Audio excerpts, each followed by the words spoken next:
All right, welcome from the WatchWell Podcast. This is Parker, and this is my co-host, Nick. Nick, how's it going? I'm doing well. Excited that we just finished our first live stream discussion. Went from topic to topic, reviewing or going back and recapping some episodes. But in addition to that, excited to be here in person, face to face. Doing a movie review. It does feel better when we're in studio. Yeah, It definitely does feel better. Yeah. So let's see. What movie are we doing today, Nick? we are going to do A Quiet Place Part 2. A Quiet Place Part 2. Maybe less about waterfalls. Maybe less about well. Who knows? It might come up again. It may come up again because there's a specific scene that uses water Yeah, to drown out sound. but I don't. We'll get there. We'll get there. Yeah. We'll get there. What facts do you have about this movie for us? So I'll start with just some ratings. This movie is rated PG-13. Are we doing plugged in or comments? We will be doing that here in a second. So so we like to prepare you and inform you about what content is in some of the movies that we review, so you can make decisions about what you want to watch and what you don't want to watch, what you can feel convicted about, and you can use your own judgment on those things. But so Common Sense Media, which is a movie review source that will break down all the content in the film for you and give you a recommendation. The recommendation from Common Sense Media is that only those 14 and over watch this film. Okay. Which is interesting because it's only rated PG-13, but they're making the recommendation of 14 and over. And so that's one source that you can use for making those kinds of decisions. And Plugged In movie reviews. Do you have that in front of you? I actually don't have it in front of me. Do you have what they say? Yeah, so it says, so A Quiet Place Part 2, as you guys can see on your screen right now, if you're watching from the YouTube video podcast, if you're in audio, Plugged In Media says A Quiet Place Part 2 has a content caution. It's heavy for kids. It's medium for teens and adults. Yeah. So who should watch this? I tend to agree with the reviews. I think 14's good. I know a lot of we always preface what we say by the age of maturity of the kid. I would say if your kid is, a little bit more mature, maybe 12, 11, but probably not much past 11, because it is pretty scary. The way the monsters look pretty gross, and I would say because of the sound design and how knowing this, if you didn't know this, then maybe not. Maybe you wouldn't have taken this into account. But the sound design was specifically engineered to bring you into the movie. Yeah. Most movies aren't that. Sound design is just trying to be realistic, and because of the dramatization of the sound design, I think that it makes it that much more. I mean, the word they used was peril, so I would agree with that. Yeah. Because it does make it more intense. What other movie did we review that they used that? What? Peril. Probably The Dark Knight. Was it The Dark Knight? Yeah. Yeah. So far, this might be jumping the gun, but 2 for 2 in good movies that have high amounts of peril. Yeah. Yeah. So you think you're on the side of 14, maybe a little younger, depending upon the maturity. It's just weird because, I don't know if the quality of the MPAA's ratings, but PG-13 means that if you're 13 years old, you can get into this movie at the theater without a parent. Yeah. But then Common Sense Media is saying, let's not, 14 and up shouldn't. So you're saying the discrepancy between the actual ratings and a third-party rating? I just think it's interesting. Yeah, I don't know if that really says anything, but And it's different sources, so they have different opinions, and they're gonna, There was weigh actually, now different that you things, say that, but it's just interesting. years ago there was a documentary on Netflix. More than 6 years ago, and I can't remember what it was called, but it may have been called MPAA. Okay. But it was and I never watched it, but the documentary was about how the Motion Picture Association of America, I think, right? Yeah, that's it. How they actually rate movies. Okay. It probably has a lot. I know when you film a movie, they'll shoot for a certain rating. So like they know going in whether they're going to try to get an R rating or whether they're going to try to get a Yes. PG-13 rating when they're filming the movie. And there's, I'm sure that there's a curriculum, if you would, or Yeah, like a book. yeah, that shows Checklist like or something. this many F words or this many Yeah. nude scenes or whatever would present an R-rated or Yeah. unrated or PG-13 or G or whatever. Because even like Disney movies back in the day had subliminal messaging and Mm-hmm. different things like that, and they were G, G and PG-13, and so they know the game for sure. Yeah. So along with that, real quick before we get Yeah. into this, because there were some things I forgot to do, housekeeping. I'm trying to do better at this, and we jumped right into it because I'm excited. But if you're watching on YouTube, please leave comments, like the episodes that you enjoy or that you get value from. If you're on Facebook, or if you just listen to the RSS feed, the audio version of the podcast, Spotify, Google Apple, Podcasts, yeah. If you're listening to it on the actual audio version, there's there's stars at the top of the episode or the podcast itself. If you would go in and you would rate us, give us a good review, that would be helpful because it helps the algorithm and it helps us reach a wider audience with our content. And it helps us to know what works and what doesn't. Correct. And obviously we want 5-star reviews to get us so that we can start getting pushed out there. Right. But we also want honesty. We do. Right? We want Yeah, honest we do. feedback about what's going on. Right. And if you don't like an episode and you give that a 1 star, if it goes by, I can't remember if it goes by episode or if it's just the podcast itself. Probably depends on the platform. Yeah, it might. But we want to help. We want you guys as the audience to kind of direct where we go and what value you value. So if you're on Facebook and you follow us, we would ask that you would share by posting your favorite episode on your page. Just those little things help us reach more people because we want to reach them with the gospel as best we can, and we want to help teach others to view stories and life through the lens of truth, so that we're a Christian all the time, Mm-hmm. even in our minds and how we view the world. So Yep. that's really, really important. So we would appreciate it if you guys could help us do that. And I am done with all of that. All right. boring And stuff. now that you said all of that and we can get back to what we were talking about, what were we talking about? You were about to go into something different. I don't think I was going to change the topic. I think, okay. I think what I was going to say is usually movies like this are R.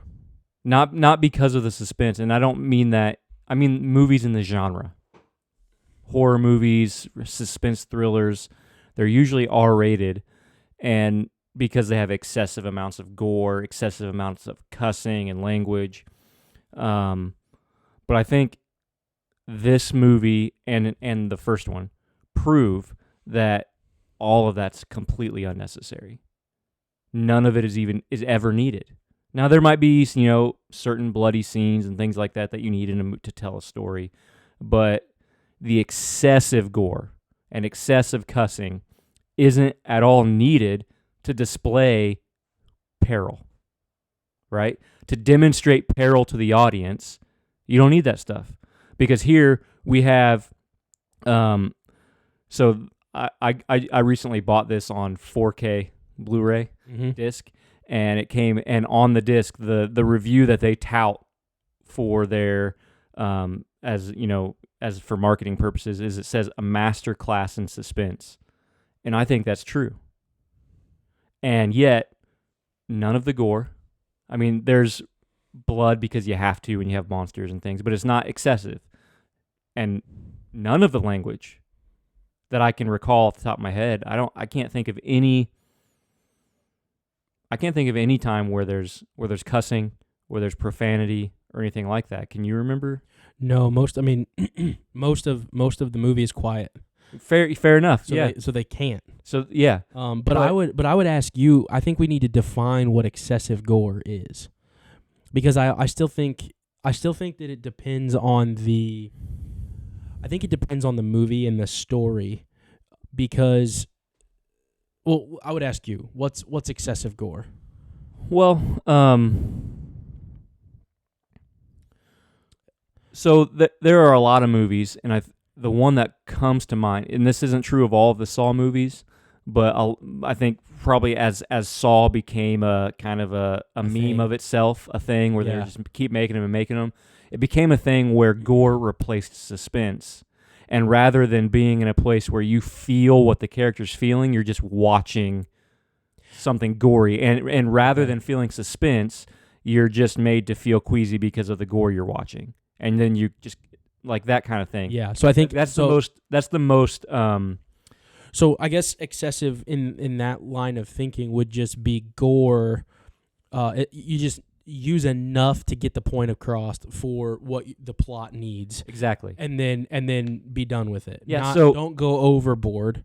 I just wanted 100%. to define that, because if you're talking like a medical movie, then you may need to be more gory with like surgery or different things like that. Or if you're in a war movie, Saving Private Ryan, the guy's guts is hanging out on the beach at Omaha. But that's like one specific scene at the beginning of the movie, right? And then the rest of the movie.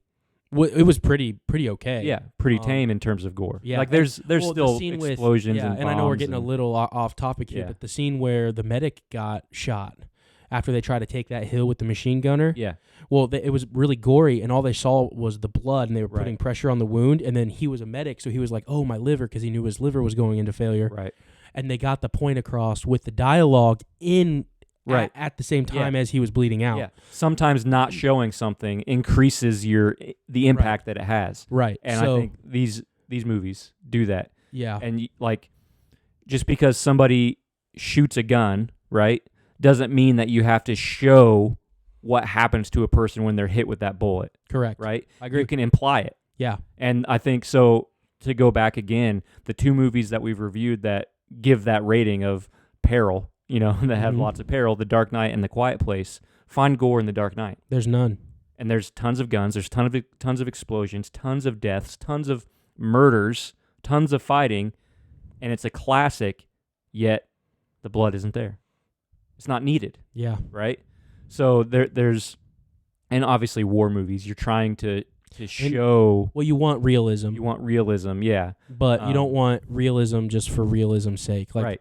Yeah. You want it to make sense with your story. No, I agree. 100% And so agree. I think that's something that this movie does really well, is that it proves that you don't need that stuff. And I wish that's the kind of thing that got copied in other movies.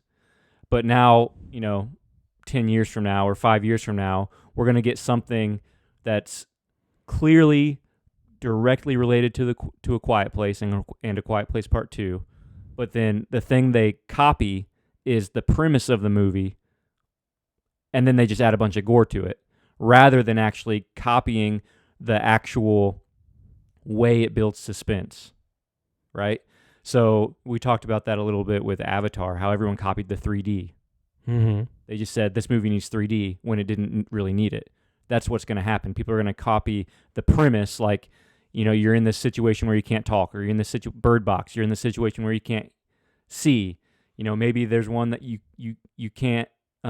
You literally, maybe it takes the main daughter's experience literally and says you can't hear anything, right? So maybe there's some movies that do that, and then they're going to add a ton of gore, have a terrible story, and say, yeah, we were inspired by A Quiet Place, right? But they're copying all of the parts that you can't copy, right? They're copying the worst parts of it, or the parts that don't deserve to be copied necessarily. Does that make sense? I don't. Yeah, no, I'm kind of rambling, but no, it's great stuff. I don't know if there's a movie like The Quiet Place. Like I'm trying to think of a movie that I could compare it to. I don't think there is. Yeah, I can't think of one. If you guys are listening and you think of one, put it in the comments for us, and we'll review that, and maybe we'll do like A Quiet Place versus whatever that movie is. Yeah. We'll do like a movie off or something like that. I can think of a TV show that I wanted to bring up, and it's not the same. Like the premise isn't the same, but the way it used to build suspense was very similar. But I want to bring that up in a little bit when I'm talking about something else. Okay, fair enough. Cool. So we did the movie review. Or I'm sorry, we did the ratings. Mm-hmm. We got that out of the way. A Quiet Place. If you want to do a little like a rundown, the second one, is it a prequel or a sequel? And then you can start there and just talk. Yeah. So A Quiet Place is a little bit of both. It gives you a glimpse into the past before the events of the first movie, but the main story is after the events of the first movie. So there's some flashbacks that give you a glimpse of how, or not necessarily how, but what took place at the beginning, and then it brings you forward into the events after the events of the first movie. So we have all of the main characters are back. So John Krasinski, his character is back in the flashback scenes. You got the family there, and you have one new character. Okay. Played by Cillian Murphy. Yep. His character's name is Emmett.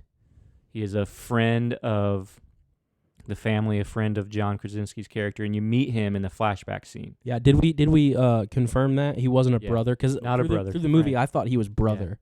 Yeah. No, not a brother. Not a brother. Yeah. So this is from Wikipedia, which take or leave it in terms of accuracy, but it says Cillian Murphy is Emmett, a friend of Lee's, who is now a hardened, reclusive survivor whose children were killed by the aliens and wife died of an unspecified illness. Mm-hmm. So he's all alone when the family comes across him. And I mean, I think that's a good place to start maybe, because that's kind of how, when I watched that, it was kind of the ability to move on kind of hit me. And maybe we can just kind of brainstorm this thought a little bit, because I thought about this through the movie, but I didn't actually go through the Bible to kind of pick things up. But it made me you were watching it through a particular lens? Maybe. Yeah. Maybe. Okay. But it kind of made me, let's see. It's really hard to move on. So kids died. His kids were killed by the aliens, and then his wife. And we find out later in the movie, and this is a spoiler alert for everybody, if you're just catching on, if you're new to the podcast, we talk about the entire movie. So this is your chance to click off of the podcast, go watch the movie, come back to the podcast, and rejoin the conversation. But we find out he keeps his wife's body in the attic, right? Mm-hmm. Or what is that, a warehouse? Mm-hmm. Industrial complex or something. I can't think of the word for it. I actually just read it. It was wasn't there trains or something around it, like a train yard or something? I don't know what it was. They call it a steel foundry. Okay, steel foundry. In the steel foundry, because the kid goes off. Was it the boy? Yeah, the boy gets trapped. He gets trapped, but it's a bear trap. Yeah, but later in the movie, he wanders off into that steel foundry, and then he walks up the stairs, and then he finds his wife's body. Mm-hmm. And it's kind of a baggage that Cillian Murphy's character just can't get over. Which, I mean, it would be hard to get over. Yeah, absolutely relatable. And he's bitter. He's angry. Yeah. And I just kind of made me think of being dead in our sins. I don't know if there's like a perfect similarity or parallel. Yeah. But it's that pull of like, maybe I need to confess something, but I don't want, I just can't do it. Yeah. Or I need help and I don't want to go like I know I need help, but I just can't let my pride go so that I can go seek it out. You're searching for something. Yeah. I had my Bible. I don't have anything to look for immediately, but I had it up and I was like, It was just that that was on my lap. it was that I'm stuck here and I have this baggage and I can't go anywhere with it on my own. Yeah, But I know I need help.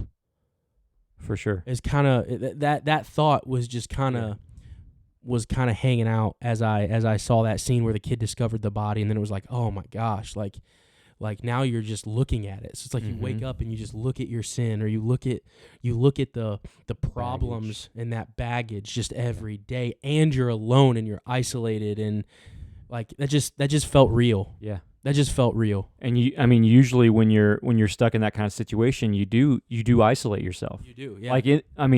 And that's kind of in the movie. You really don't have a choice. And it There's may not look, like a way to, but in reality, in the real world, you do isolate yourself when you're stuck in something. You don't want people to know. You don't want people to find out about it. You don't want to confess it. You might even feel grief about doing it, but you still, at the same time, while you feel that grief, you're like, I'm not going to let it go. And you're kind of wrestling. You're kind of battling, but I think that, I don't want to pick on the way that you just worded that, but a lot of it's like, I don't know how, or I don't. There's a lot of different reasons for I don't want to. Sure. If that makes sense. It's fear, it's pride, and pride is more of a negative than fear, I think, if you had to rate it, because if you're scared, at least you're being prevented. I don't really know how to communicate that, but pride seems worse to me than fear. Mm-hmm. Because pride is like you have to get over yourself. Fear is I don't know what's going to happen and what I may lose. That seems more of a understandable excuse. They're both excuses, and you still need to get over both of them. Confess, repent, turn to Jesus. But one seems it seems to be a little bit easier to give sympathy to the fear, than the pride. Yeah, if that makes sense. I wonder if that's because of our own willingness to lie to ourselves about our own sin. Yeah, absolutely. We don't want to give sympathy to somebody who's prideful because we want to believe that we're not, right? Like, maybe. Yeah. It's hard to,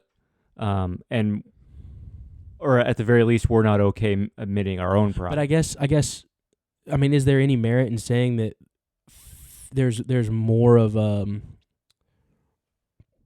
there's lack of a repentant heart if you're prideful? Well, I think those two things are in opposition. Yeah, in opposition to one another. You can't really remain prideful admitting your own pride. Right. Yeah. Or at least not believing it's prideful. Right. Yeah.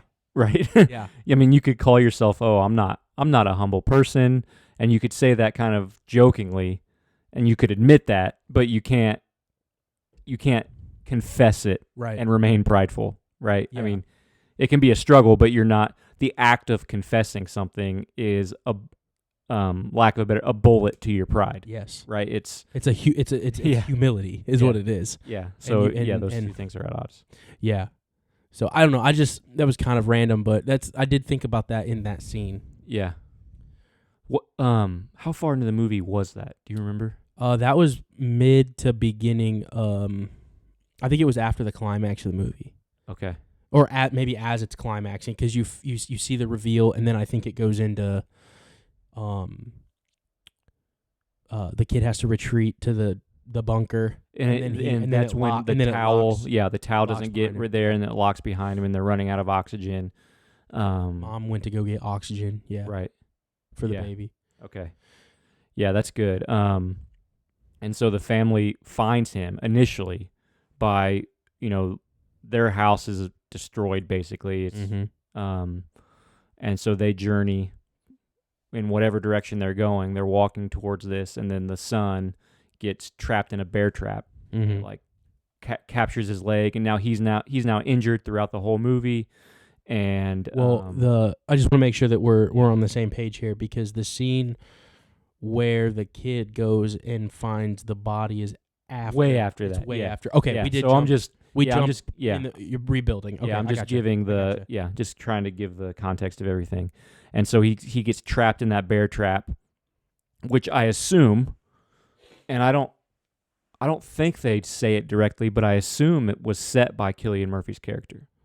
I assumed that. Yeah, it makes sense that it would be maybe trying to trap the monsters, trap the Something. Yeah, Yeah. Maybe I don't catch food. I Yeah. don't know. Maybe. It's got to be something because he was right there at Overwatch with his Yeah. rifle. Yeah, and he was watching it all. So Yeah. so that's how they come together. That's how they meet. Is he Which kind of is another point. there? You go. Okay. It's What do you another got? point because,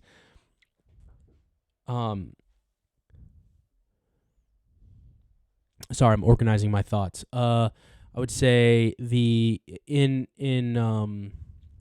end of time scenarios, you find out really quick who is your friend and who's not your friend. And I would say that our sinful nature is just right out in front of us, just put on display because he's a friend of the family. Mm-hmm. And you can't tell me he didn't realize who they were. Right.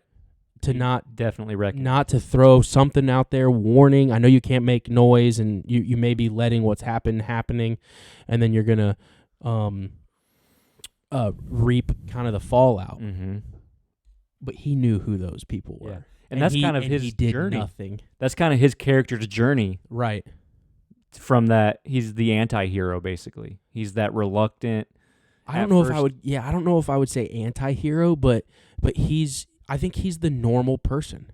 Fair enough. He's the normal person that gets scared and lets fear rule Yeah. their life. But he's not interested in it at all at the beginning in helping No, in any way. because he's scared. Right. And he's letting fear rule his life. And I think a lot of people can relate to that with what's happened over the last couple of years Yeah. with COVID and, letting fear, I don't know. It's just, you find out when you can't eat how important others are to you. And I think for the normal person, they're not. Right. But because we're sinful. Yeah. So There's a lack of self-sacrificial love. right. That Are you exists willing to between let someone else eat when you don't know the You next can't. meal is going to come? Yeah. And I think the answer for a lot of us is not. Right. I choose me. Yeah. And I think that can be healthy. I think that can be healthy, but when you're talking about, for instance, the reason why I say it can be healthy, maybe you disagree, in healthcare, a lot of the times they teach us to make sure that we're safe first, Mm-hmm. because if we get hurt, then we can't take care of other I people. mean, it's like every time you fly on a plane, right? Right. Take care of yourself, put the oxygen mask on, Mhm. and then go help someone else. So I think that it just depends on the intent. Right. Are you helping because you're being selfish, or are you helping to help others? Right. Like, are you choosing yourself to help others? And I think that you got to have a lot of those thoughts, and you got to prepare your mind. It's definitely a mental space to get into before that happens, so that when that does happen, you can help. Because as a father, I need to make sure that I'm good mentally, spiritually, physically, and then the skill sets I need in those situations Yeah. so that I can protect my family. Right. If I make sure that they're good and then I don't worry about me, I'm just as at risk, Yeah. or more so at risk. Yeah. So I think a little bit of that can be helpful, but I don't think that a lot of people put themselves into that mental space to have the correct intent, and they just choose themselves out of selfish, sinfulness. Yeah. And depravity. So, another thought randomly. Yeah. Yeah, I think that's good. But isn't there always some element of like in that moment of where everything's going wrong, where there eventually comes a point when you can't get both masks on, right? If you so like the flying the plane, and that's a bad analogy, but there comes a point when you can't protect yourself and protect somebody else, or it's just absolutely impossible, where it literally is you or them. Well, the first thing that comes to my mind is like triage in the healthcare field is you only have so many resources and people and supplies to save lives. Mm-hmm. So what do? Well, you have to organize people of those that can't be saved and those that can be saved, because you don't want to use too many resources on someone who's past the point and then lose people that could be saved. And you're getting into very, very hard decision-making abilities. Yeah. So, but now you get to choose who lives and who dies. right. So, And maybe that was too superficial and yeah, I'm trying to think of a good broad. example. A good example is not the first example that popped into my head. Was I immediately like, that's not a very good example. What I was thinking in my head. Let's think. Well, your example. Let's create a hypothetical. So, to your example in the plane, you realize the plane's going down. It's you or someone else, and only one oxygen masks work. There you go. Who gets it? Who gets it? Yeah. Is it you or is it the other person? I think, and maybe I'd be playing my sinful hand here a little bit, but I think it depends on who that other person is. Fair enough. And maybe a parachute is better because if you have oxygen masks, the plane's going down, then you're both going to die regardless of who gets the mask. But so let's use the parachute analogy. Plane's going down, you have one parachute. Who gets it? Yeah. Me being the type A person, I'd say I'd strap it to my wife and then jump out, and then just hang on and hope that it carries both of us. Yeah. Find a way to. I mean, you find a way. Yeah.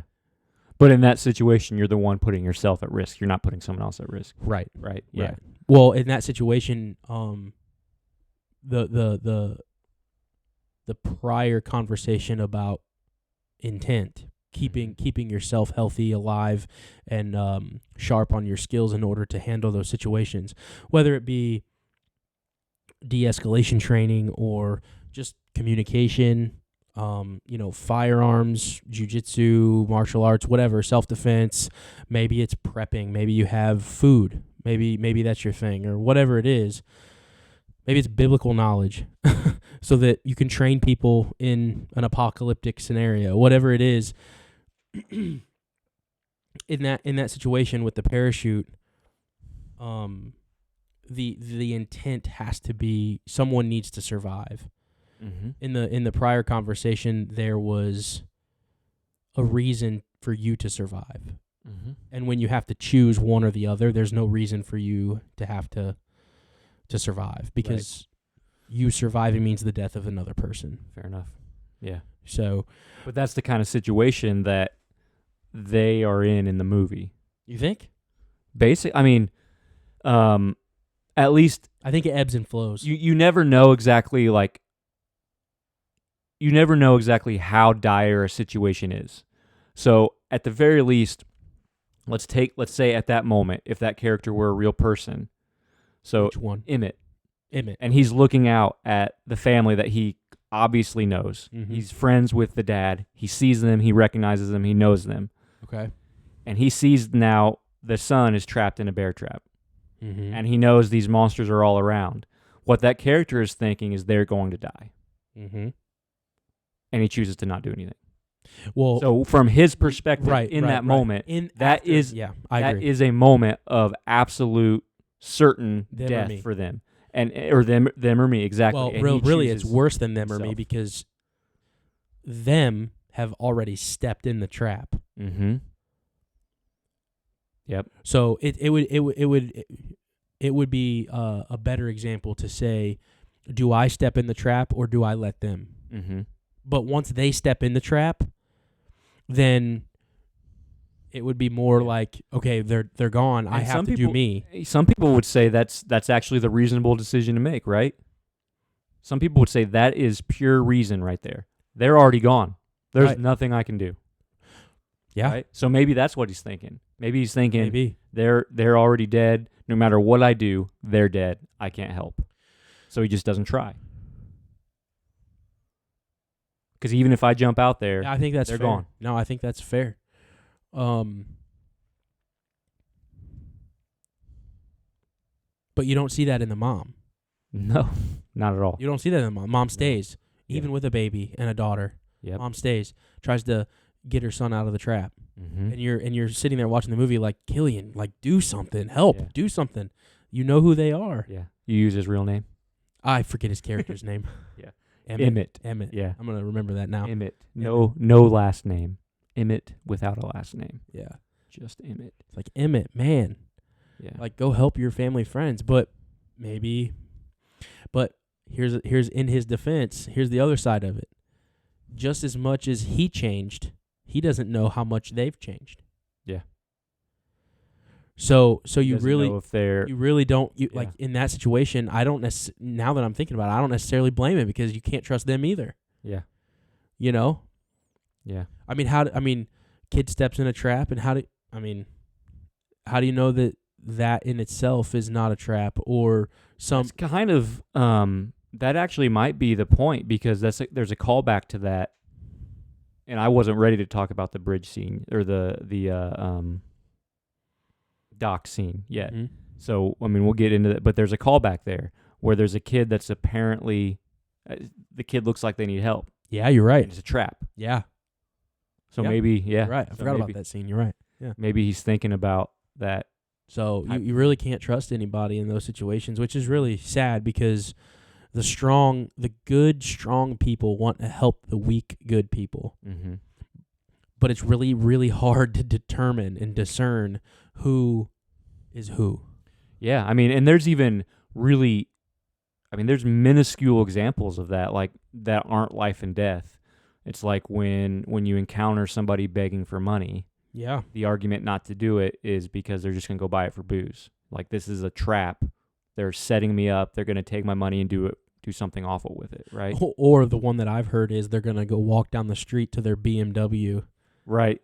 Yeah. and get in their car and drive it's home. a trap. Yeah, Yeah. it's that because people do that, right? Yeah. That happens. And it's unfortunate that people abuse that, Mhm. abuse the kindness of others to give back. I think I heard a statistic sometime, and I'm gonna butcher it. So if somebody wants to fact check me, they can.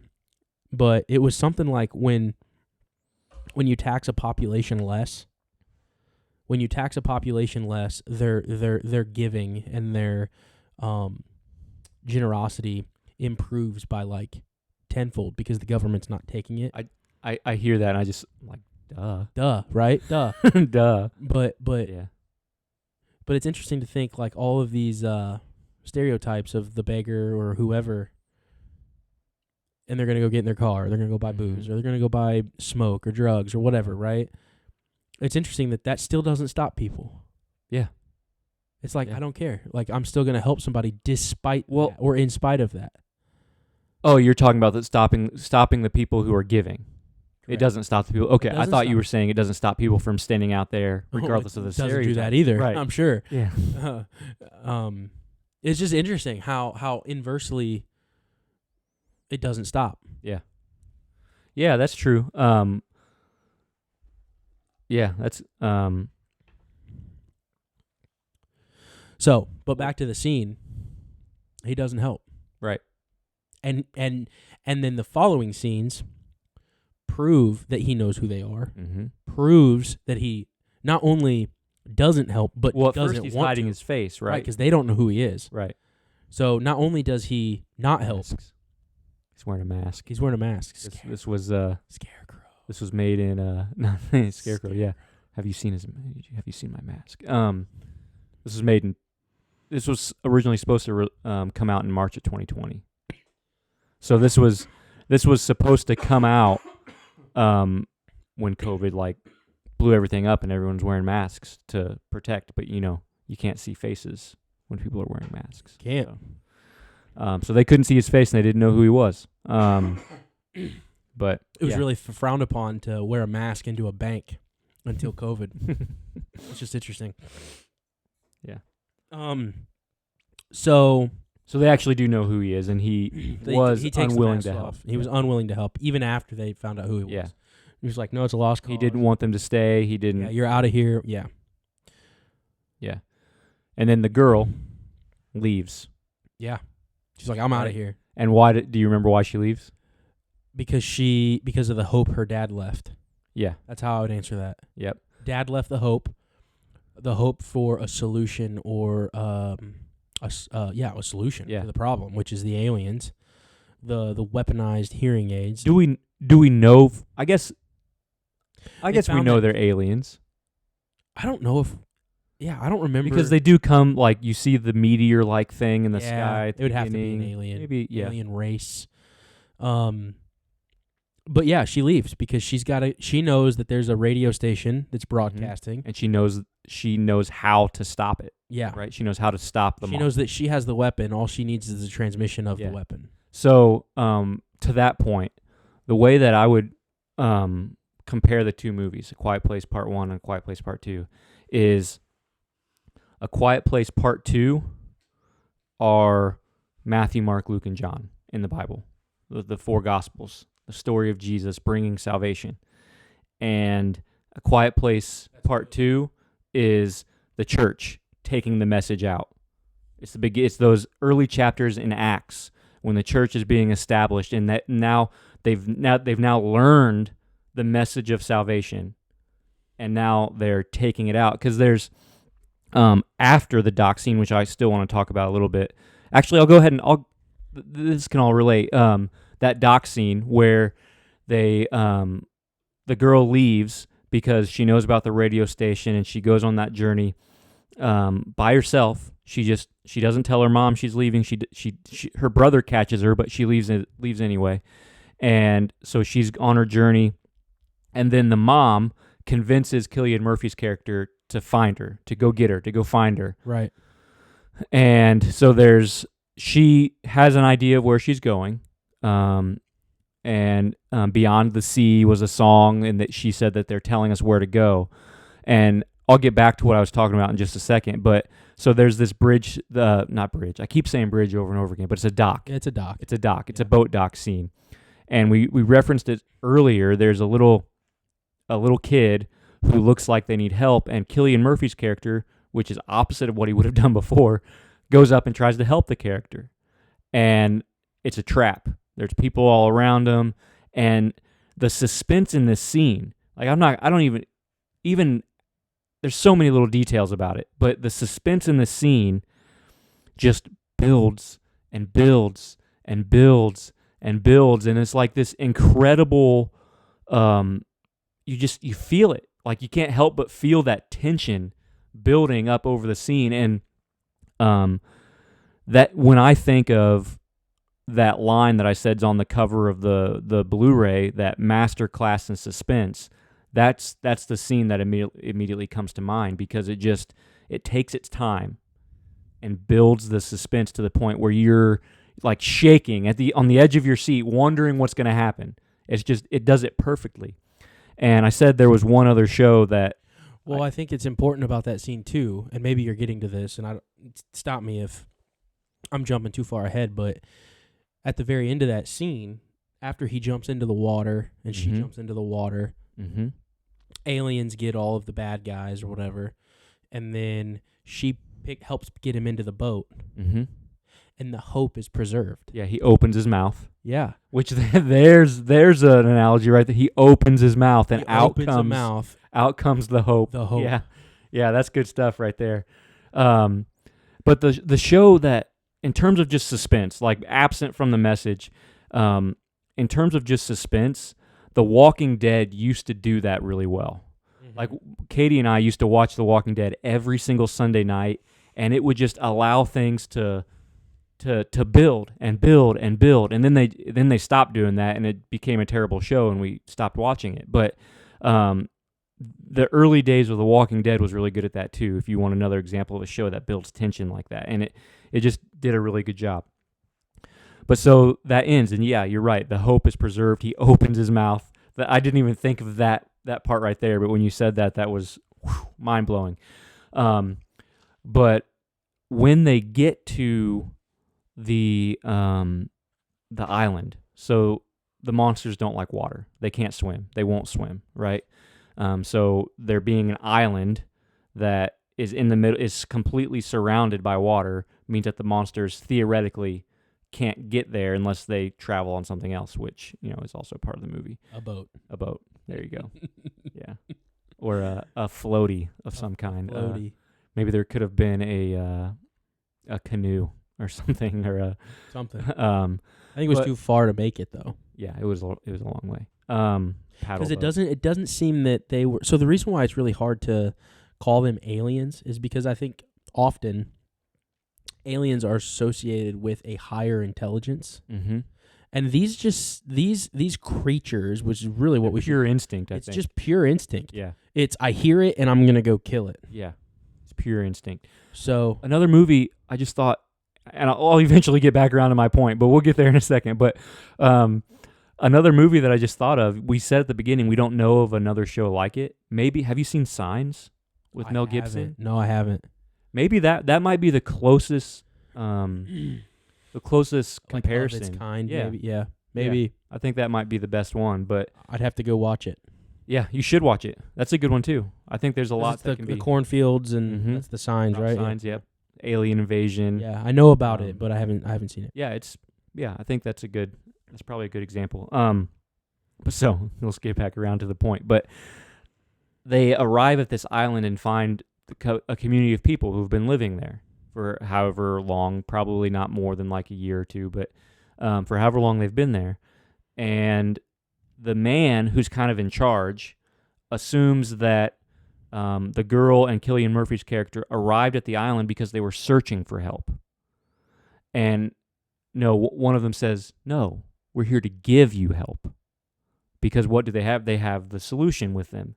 And they're there to provide. They are going from where they were to where somebody else is to provide them with the answer and the solution, Right. which is exactly what we see throughout the book of Acts. In Acts chapter 8, the church is under extreme persecution. In Acts chapter 7, we see the murder of Stephen, who's one of the first deacons of the church, and it says that Saul, who is later known as Paul, is there and he's approving of what he sees. So and then it says that he goes about dragging and pulling Christians, people who were preaching the gospel. He was dragging them to prison. He was overseeing murders and all of that stuff. And as a result, the church was scattered. So in Acts chapter 8, we see this example of Philip, who, first it says, in Acts chapter 8, verse 4, it says, "Now those who were scattered went about preaching the word." And I think we can just look at that as a passing passage telling us what happened. That's just a little verse telling us what happened. But just really think about that. They were being under such extreme persecution that they had to run for their lives. That's what was going on here. That they just witnessed the murder of a person in their community. That they just witnessed this murder, and they're now running for their lives, so spreading all throughout the region so that doesn't happen to them as well. And it says, "Now those who were scattered went about preaching the word." So this wasn't even wasn't even an act of I'm going to go somewhere where I'm going to leave where I'm comfortable and go somewhere where I'll start a church and preach the gospel or go on a missions trip somewhere. This was I'm going to run for my life and I am in a panic and I need to get out of here now. But yet, while I'm in that mental state, I go about preaching the word. While I'm running away from my life, the people who I encounter who are not running away from their lives, I'm going to tell them the thing that's causing me to have to leave everything that I've known, that's costing me my safety. I'm going to go tell them because I know how great of a solution and how great it is. And so where a guy that I used to meet with often, and he's somebody who invested in me a lot in college, but he used the phrase of wherever they went, the gospel went with them.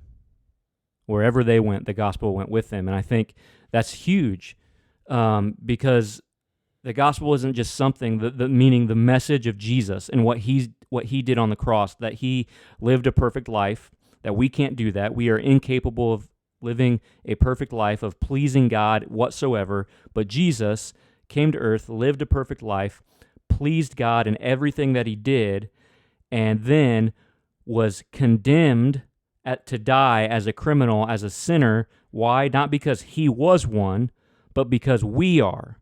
And something has to die to pay for sin. So he lived the perfect life that we can't, died the death that we deserve, and then resurrected in new life. That's the message, that wherever this church that was under severe persecution, that wherever they go, that message went with them, and not just went with them, but was proceeding and coming out of their mouths.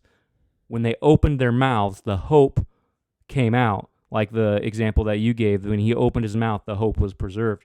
And that's exactly what was happening, even though they were running for their lives. Wherever they went, the gospel went with them. So they could be leaving this persecution, and someone could have literally said, not that the Bible says it or anything like that, but just picture this.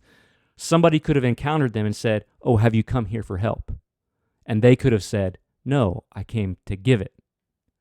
And they, even though they were running for their lives, they were in the more dangerous situation, yet they're coming to give the help. And that's what Christians are to do. They're to go, what the Great Commission, go to all nations, teaching them to obey all that I've commanded, baptizing them in the name of the Father, Son, and Holy Spirit, teaching them to obey all that I've commanded. That's Jesus' commandment to his church. They're to go, and wherever they go, the message of the gospel is to be on their lips, to come, proceed from their mouth with words. And that's what we see here is the girl who's in a terrible situation, who is in more danger than the people she's going to. She's not going to get help. She's going to give it. And it flows from there, and she's there to give it. And then, the story doesn't end there. In the movie, it keeps going, but that's probably the most prominent takeaway that I would see from this movie. What are your thoughts? I don't know if I could say it any better. I mean, that's great. Let me ask you this.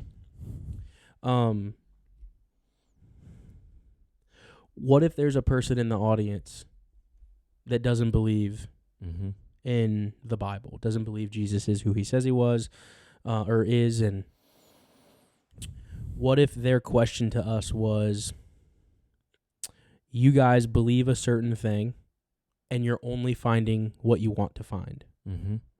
What would you say to that person? Well, I'm more so. I think there's a few things that come to mind. Let's examine those merits of what we're saying based on the legitimacy of what we're saying. So if not that, then what? Let me know. And then, okay, but how does that fit into your worldview? Let's say what I'm saying, all of this about God, all this about who Jesus is, all this, let's say, let me step into your worldview for a second. That's absolutely not true. Okay, let's assume that for a second. Okay, then what does all this mean? Yeah, and have a conversation about that, and let's find that out. But that is the question. Okay, let's assume this. Okay, now what? Where's that's the case? Where's the beauty in the story? Yeah. Where's the need for the self-sacrificial things that happen throughout the story? Where's the need for this girl to bring hope to the people that she's going to save anyone? Yeah. Where's the need? Why?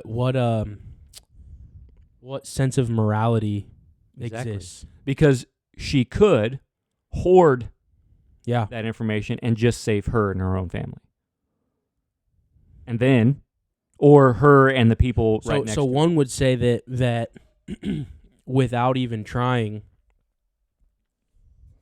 they shared the hope because there was some sense of dignity for other people. Right. They might say that, but why? Why? Right. If there's no God, if there's no moral, objective morality, if there's no nothing, why does another human have dignity? Right. Exactly. From the Christian worldview, we would say that they're inherently dignified because they're made in the image of God. For sure. But if 100%. But if you remove God, and why? It would have to come down to reason. It would just class in status. It would have to probably come down. Ultimately, would come down to some type of instinctual preservation of the species. That would be That would have to be the ultimate. That in a worldview that doesn't make room for God and says that God does not exist, that's the end. That's all you can do is say, because we need to exist. But why? Because right. So why do we need to exist? Right. What would, if in your worldview, what would happen if we stopped existing? And what would it matter? And to say that humans need to exist still comes from a sense of life is better than no life. Why? Right. And then also, why does life matter? Yeah. Why? Yep. What is the standard that tells you life matters? Right. That's huge. And then also, when you say that, it just comes down to our instinctual desire to exist, like the preservation. I think I might have just clipped. I'm sorry if I'm talking too loud. The preservation of our species, right? Then if that's all you have, you've also just lost any moral good. You've lost any moral saying it is good for someone to save someone else. No, it's not good. It's just selfish. Say that again. If the ultimate reason for somebody going to sacrifice themselves or putting themselves at risk for the sake of somebody else is nothing more than an instinctual desire to preserve our species, an instinctual desire to continue the existence of humans, if that's it, if that's all it is, then you have no standard of good, right? Because it's not me making a moral choice. Right. It's not me saying this is what's right. It's me saying I can't help but do this. So my brain, the chemicals in my brain there's no decision. Reacting in a certain way where I have to go do it this way. There's no moral good. There's no moral bad. There's just whatever my instincts tell me to do, in which case you lose all ability to judge. Okay, this person killed somebody. Is that what their instincts told them to do? Right. But when I do what my instincts tell me to do, I don't kill somebody, and I say that's good. They do what their instincts tell them to do, and they kill somebody. They say that's good. How do I choose which one is good? Right. Yep. Good stuff, man.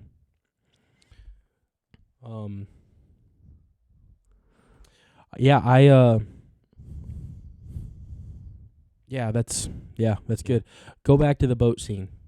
What about the boat scene? So I don't know if you finished. I think I did. You get through it? Yeah, I did. Okay. Got through it. Yeah. I thought maybe my question stopped you. No. We were still right there. I was just asking for your thoughts on what. Yeah. So that's the message. The message is you have hope. So this would be the challenge or the call to the Christians who are listening to the podcast is you have hope. Open your mouth and reveal it. Because ultimately you're saving the souls. Like the Bible talks about, like let those with ears to hear hear. Mm-hmm. And this is where it gets crazy.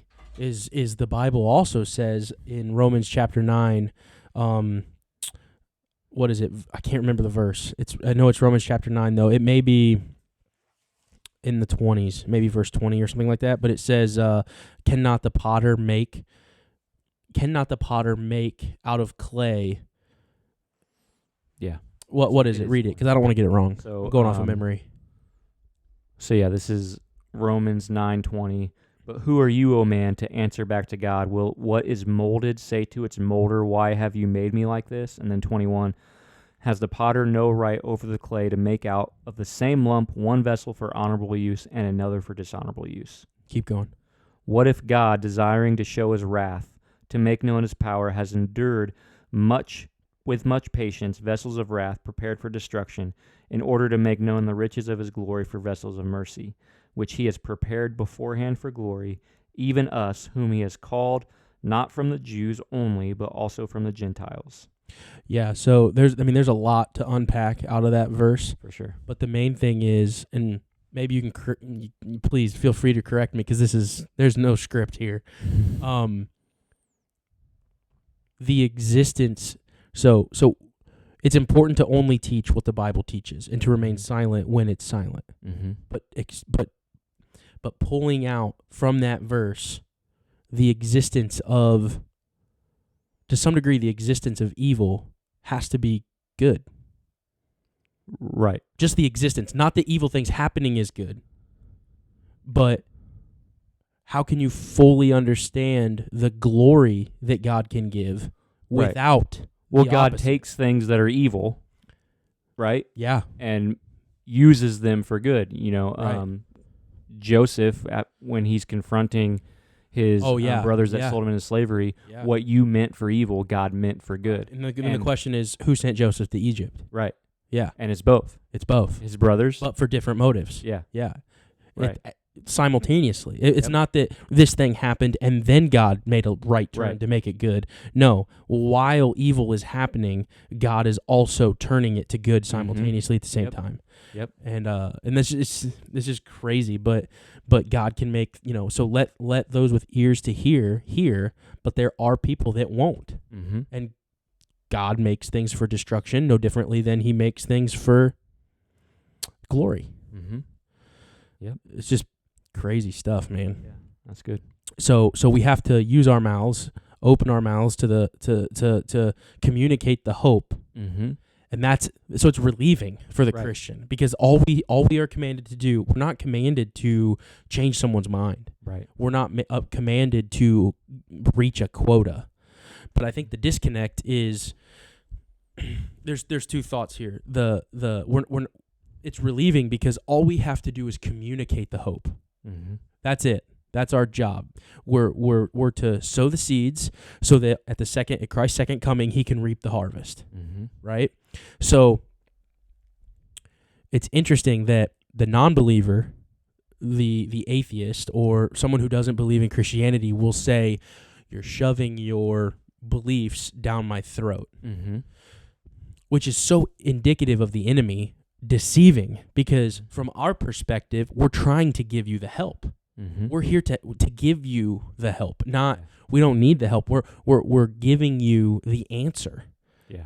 That has been given to us. So that's one thing that stuck out to me is, a lot about talking about the Bible and teaching different things. It's like, man, I'm so unworthy. And you said, because you are. Mm-hmm. And the nature of Christianity is to pass down what has been passed down to you. Mm-hmm. But when we pass that down, the opposition is you're shoving it down our throat. And Yeah. it's almost like they think that we wrote the book. Mm-hmm. It's like something that we conjured up, and then now we're trying to push on other people. But it's not. It's God conjured it up, and we have just we have understood. I think in Matthew, where does it talk about? It may be the parable of. It talks about understanding, where you have to understand it. Maybe it may be the parable of the what's the roots, the rocky ground, the rocky soil. Yeah. Is that what am I right? It's somewhere in there, right? It may be Matthew. Yeah, I know. I don't know the exact verse, but I know what you're talking about. Or the exact passage. Here, I'm gonna look it up because I don't want to get it wrong. You got it, or you want me to look it up? I don't have it yet. No. But anyway, while you're looking that up, it talks about how there's different forms of understand, or there's different forms of where you kind of fit in the faith, where you take off really fast and you're super pumped about it, and that's like the rocky soil and your roots don't grow.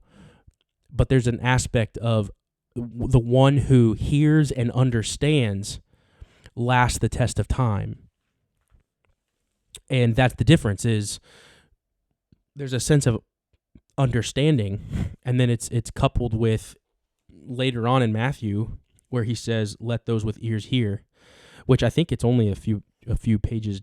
So Matthew chapter 13, if we're thinking of the same thing, that same day Jesus went out of this is starting in verse 1, that same day Jesus went out of the house and sat beside the sea, and great crowds gathered about him, so that he got into a boat, sat down, and the whole crowd stood on the beach. And he told them many things in parables, saying, "A sower went out to sow, and as he sowed, some seeds fell along the path, and the birds came and devoured them. Other seeds fell on rocky ground, where they did not have much soil, and immediately they sprang up, since they had no depth of soil. But when the sun rose, they were scorched, and since they had no root, they withered away. Other seeds fell among thorns, and the thorns grew up and choked them. Other seeds fell on good soil and produced grain, some 100-fold, some 60, some 30. He who has ears, let him hear. Yeah. And he goes on later in Matthew chapter 13 to explain that parable. So starting in verse 18, he starts to explain the parable. Yeah, and 18 is kind of what I was remembering too. So in chapter Matthew 13, verse 18, it says, "Hear then the parable of the sower. When anyone hears the word of the kingdom and does not understand it, the evil one comes and snatches away what has been sown in his heart. This is what was sown along the path." So referencing the path, referencing the parable of the sower.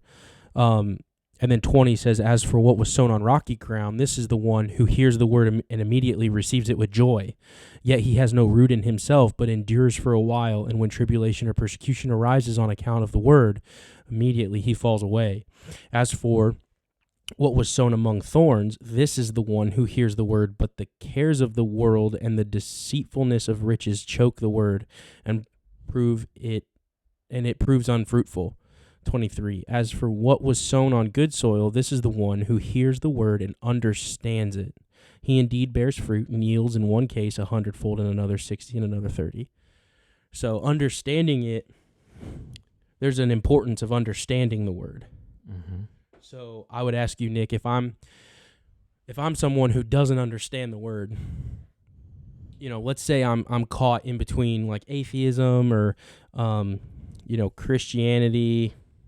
I just really struggle with, I believe the materialism of the world. I just, if I can't see it, I'm struggling. How do I get to the other side? How do I believe in something that I can't necessarily see? And when I read the Bible, I really don't understand it.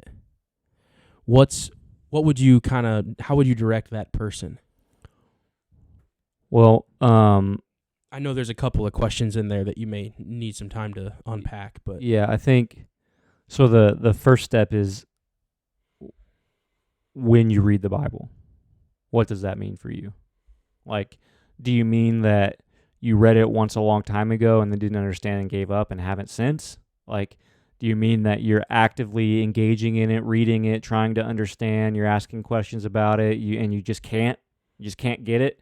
Like, so I would want to know more about that because, and this is a bit of a stereotype, and I don't mean it in a negative way, but typically the person who is a naturalist isn't going to be actively reading their Bible looking for understanding from it.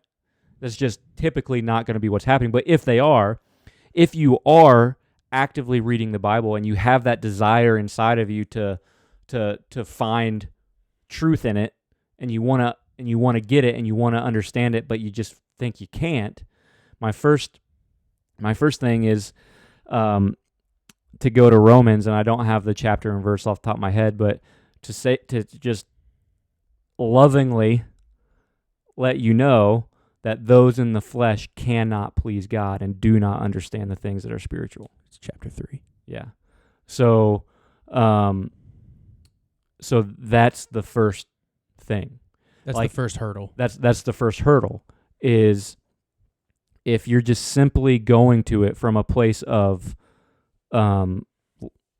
naturalist views and your heart hasn't been renewed, you haven't been reborn, then there's no surprise that it's not understanding, because understanding the Word of God requires the Spirit of God to do a work in you to make you get it.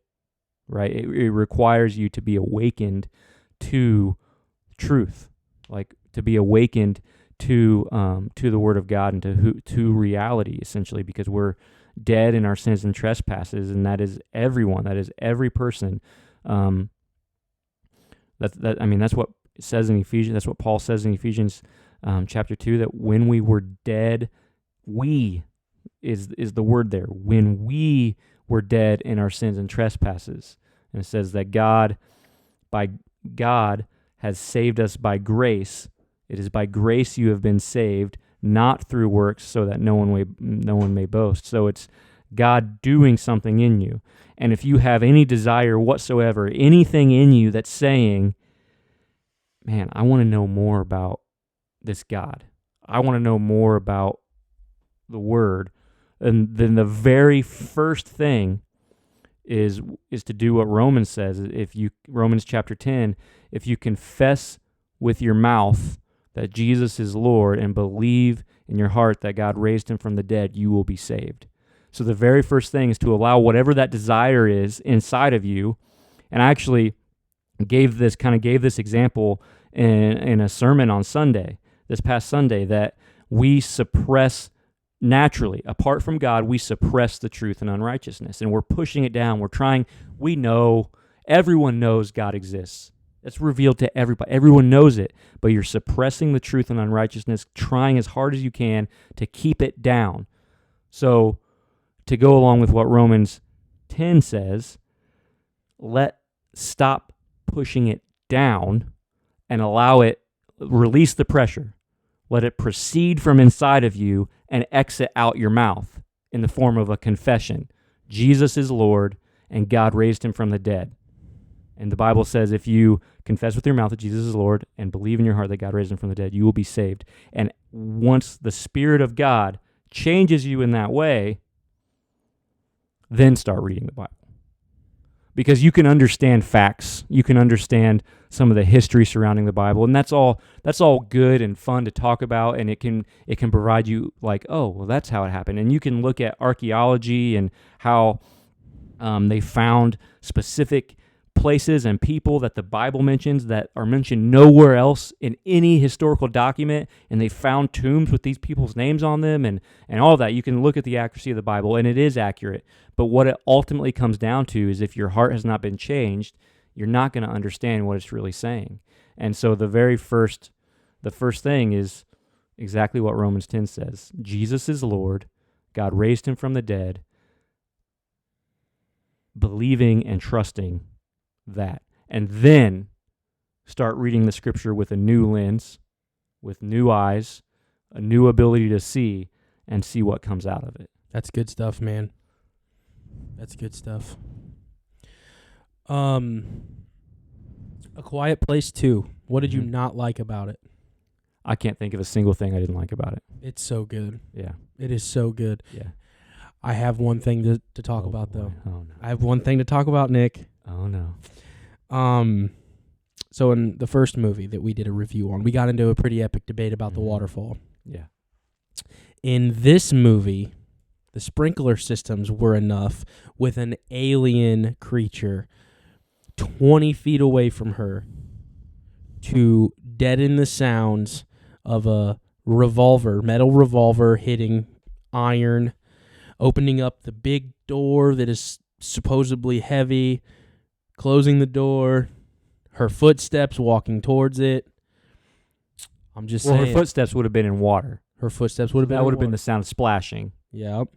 And that sound alone would have repelled the thing, so right? you're still maintaining your position that sprinkler systems would have been loud enough to deaden the sound to make her invisible to the creature. I think something that they reveal, and maybe it was an after the fact thing, but I think something that they show in this movie is that the things don't like to be in water at all.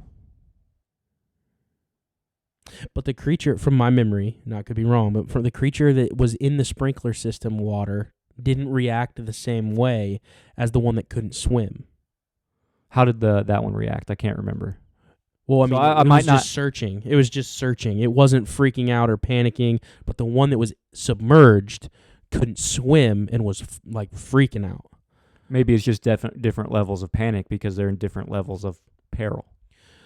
But I don't know. I really don't know. I can't remember the details of that to even make a good argument because I'll be my instinct is just to stick with my other argument. I know it is. But I don't know. I don't remember enough specifically about that and the way it was presented to say one way or the other.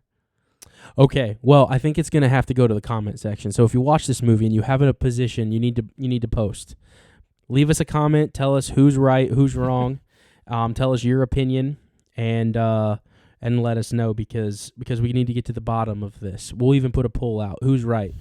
Parker or Nick, is the waterfall, is the water Is the water a plot hole? Is that what you would say? I would say that, but in the poll, I would want, because more of it, to me, it's more of a consistent plot thread Okay. for me. Because if it was just the first movie, you may have a better argument. But with the second movie, there's less water. The creature is closer, and still can't hear her. See, so I guess think that's that the kind of thing debunks your point. Well, my point in the first movie was kind of speculative that the sound just outweighs it, because they didn't say anything in the first movie about the creature's willingness to go in or around water, just that if you're behind the waterfall. So that was my assumption about that. Right. But I think in this movie, they expand on that to say that the creatures won't or can't swim, and when they're in water, I don't know exactly what they do. So there's still Well, it details just sounds that are like missing. they drown because they But- can't swim. So, and would there potentially be different levels of that kind of panic? Depending on the we'd level have to go of back and watch yeah. that specific scene, because I don't think that there was a lot of panic in the other. Well, I mean, just freezing and looking around could be a type of, like, a deer in headlights. Oh, I thing. see. So, I still think that he was searching for her, Maybe. but I don't know necessarily that it was because he couldn't hear. maybe. I mean, because, like, so let's say I'll use the Dark Knight. Okay. The interrogation scene with the Joker and Batman, right? He says, you never start, like, Batman comes, slams his head down. You never start with the head because they can't feel the next blow. Yeah. It's something like that going on, where the water has now traumatized this creature and has dulled his sense of his ability to feel or see or hear the next thing. Like, it has he now been traumatized, even though not like the one who's drowning in water or whatever, but has he been traumatized to the point, like the Joker was, that he can't get to the next thing? Well, I think that's what the movie portrays, but when you talk about the consistency of we'll call that, what do we call that? The consistency of that thread of reality within the film, I don't think that there's a consistency there. Because in the first movie, there's a ton of water in a waterfall, and then you can scream and yell. But in the second movie, it's just, fire sprinklers. I think that only because, well, for one, I'll tell you, I think in the first movie, they had no plans for a sequel. They didn't have plans to make another movie. Right. So probably, but that still doesn't excuse the fact for a bad plot. Or I just wouldn't define it as bad. I don't know if it's bad, but maybe just I think that bending suspension of disbelief too far. I just think they never give you a reason in the first movie. So you're just What do you left, mean a reason? They never give you an exact reason why you can go to the waterfall, right? They just leave. They never say it in the first movie. So you're just left to kind of come up with your own reasons, right? So when I'm watching the first movie, my speculation that they don't tell you this would have been that the sound of the waterfall just outweighs, like outdoes the sound of everything else. If it would have stopped but it there, sounds I think, like but it sounds like I'm wrong about that, and that they actually give you a reason in the second movie. They actually state it about the creature's unwillingness to go near or in water. Yeah, so you're saying the only reason why you're wrong is because they made a second movie. I'm saying my speculation was speculation. Right. And I didn't, and that's, because they never yeah. gave you the reason, I don't see it as a plot hole. I just see it as something that they didn't reveal and you're left to speculate about. So you're arguing from the sense of the first movie by itself, and I'm arguing from both movies, across both movies. Well, no, I'm across saying both movies, it doesn't make sense. The thread of reality within the movies with the water and to the degree in which it drowns out the noise. I'm saying that that was never the reason, is what I'm saying. I'm saying they never give you a reason in the first movie. And now you know it when you watch the second movie. That is the exact same reason. You just didn't know it at the time. Yeah, but what I'm saying is, no, I mean I can concede there, but I don't necessarily think that that's what I'm saying, because what I'm saying and arguing is without So forget the reasoning. Mm-hmm. All we know in the first movie is that if you go into the waterfall, it drowns out the sound enough that you can be loud and the creatures won't hear you. That's all we know. No, all we know is that the waterfall is safe. We don't know why. Okay, maybe that's fair. But it Because was... they never say why. They just go and they do it. They scream in the waterfall and you're left. I mean, that does imply like you are left to kind of assume. Right. They just don't say. Right. And then in the second movie, they tell you why water is safe. Well, they say water is safe because they can't swim. Right. But they don't tell you that it puts them into some type of peril. I think they demonstrate that with the reaction of the things when they're in water. Well, when they're submerged in water, they just can't swim. So they're drowning and they're trying to be safe. Yeah. So I don't know if that's some psychological but if or you can't mental see, theory. if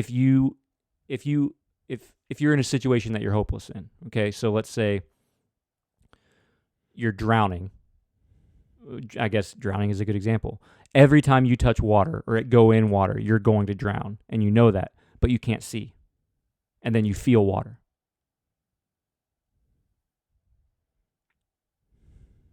That actually may be a good point. Because they can't see. They can hear the water, and they can feel the water on them, but they don't have eyes to see where they're going. So your point is that it's not necessarily them not being able to hear because the water is louder. I took from the movie... That's what I took from the first movie, was what you're saying now. I took that from the first movie. And then the second movie, you're saying... They kind of say, no, that's not the case. Okay. But I still think that with the hearing aspect of it, it wasn't the amount of noise that's being blocked out. Now, because she was still quiet. Right. She was still tiptoeing and still moving really carefully. She wasn't screaming like before. Right. But I still think that there's a little bit... is a little far-fetched. The other side of that is they still don't know why.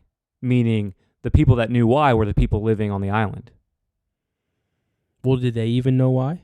They were the ones that said they can't swim, right? Well, they knew that they couldn't swim, but did they know about any of the noise factor? They probably didn't.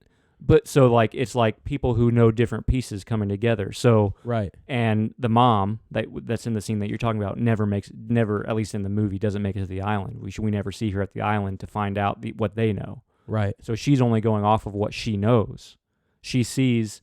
So like in that moment, she's still only knows so much, right? She knows she can think back to her own experience probably, which they don't ever show her at the waterfall in the first movie, but you can make the assumption. Right. Yeah, I would agree. Yeah. So she's thinking back to her own experience, and she knows what happens there at the waterfall. And her character would be assuming reasons and why that's the case, and then seeing now, okay, here's this beast who seems to be stunned a little bit by water. And then her own reasoning is, oh, is it the sound? Because I can scream at the waterfall back home. And so she's quiet, trying to be quiet as she moves away, or be as quiet as she possibly can. She doesn't know why. She doesn't know, what it is about water, but she knows that there's something there. So she's reacting as if she knows bits and pieces. The character doesn't know, and that's the thing. Interesting. I think that's a good point, but I still think that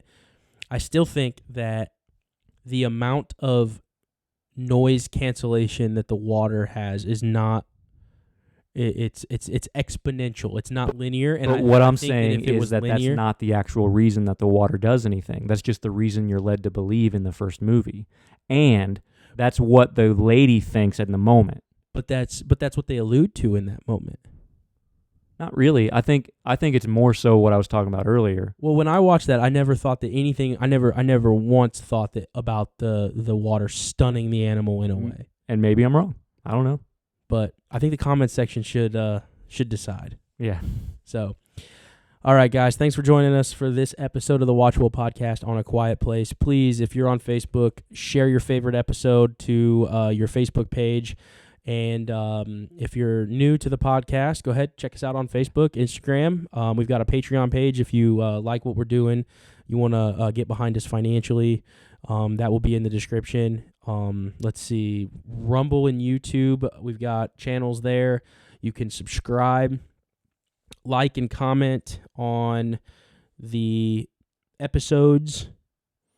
Subscribe to the channel. It helps with the algorithm. It gets us pushed to more people. And in the audio podcast, don't forget to rate our podcast. You can go up to the very top. There's stars. You can click on the star that best describes how much you like the podcast. If you like Hopefully it's a 5. Hopefully it's a 5. It's a 5. We'll keep doing what we're doing. If it's not a 5, then go to one of our YouTube videos, leave a comment, and let us know what we can improve on.